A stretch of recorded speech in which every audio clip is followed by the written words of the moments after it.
ദൈവത്തിന് സ്തോത്രം. ബഹുമാനപ്പെട്ട അധ്യക്ഷനോട് കൂടെ നിൽക്കുന്ന എല്ലാ ദൈവമക്കും ക്രിസ്തുവേശുവിന്റെ സ്നേഹവന്ദനം. ഞാൻ ഒന്നുകൂടെ ഒരു ചെറിയൊരു സ്റ്റോറിയാണ് നിങ്ങളുടെ മുന്നിൽ പങ്കുവയ്ക്കാൻ പോകുന്നത്. കണ്ണാടിയും പൊടിയും തമ്മിലുള്ള ഒരു കഥയാണ്.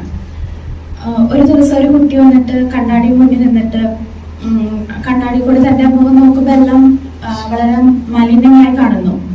അങ്ങനെ ആ കുട്ടി ഉടനെ കണ്ണാടിയോട് ഇങ്ങനെ ഇത് പറയാണ്, ഈ കണ്ണാടി എത്ര വൃത്തികെട്ടതാണെന്ന് ഇങ്ങനെ കൊച്ചിങ്ങനെ പറയാണ്.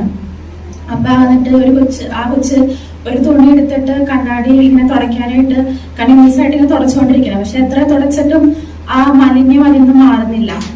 അങ്ങനെ ആ കൊച്ചിന്റെ അമ്മ വന്നിട്ട് പറയാണ്, മോനെ, മാലിന്യം നിന്റെ മുഖത്താണ്, അല്ലാതെ കണ്ണാടിയിലല്ല എന്ന് പറഞ്ഞു.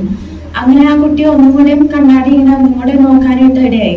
നോക്കിയപ്പോ ആ കൊച്ചിന് മനസ്സിലായി അത് തന്റെ മുഖത്ത് തന്നെയാണ് പൊടി എന്ന് മനസ്സിലായി. അങ്ങനെ ഉടനെ തന്നെ ആ കുട്ടി മുഖം കഴുകാനായിട്ട് കഴുകി ഒന്ന് നോക്കിയപ്പോ വളരെ വൃത്തിയായിട്ട് വളരെ മനോഹരമായിട്ട് അത് കണ്ടു. ആ മാലിന്യമെല്ലാം മാറി. അങ്ങനെ അമ്മ കൊച്ചിനോട് പറയാണ്, ഇതുപോലെ തന്നെയാണ് നമ്മുടെ ജീവിതവും. നാം നമ്മെ തന്നെ നോക്കുന്ന സ്ഥാനത്ത് നമ്മൾ ഓരോ കുറ്റങ്ങള് മറ്റുള്ളവരെ മേൽ ഏൽപ്പിക്കും.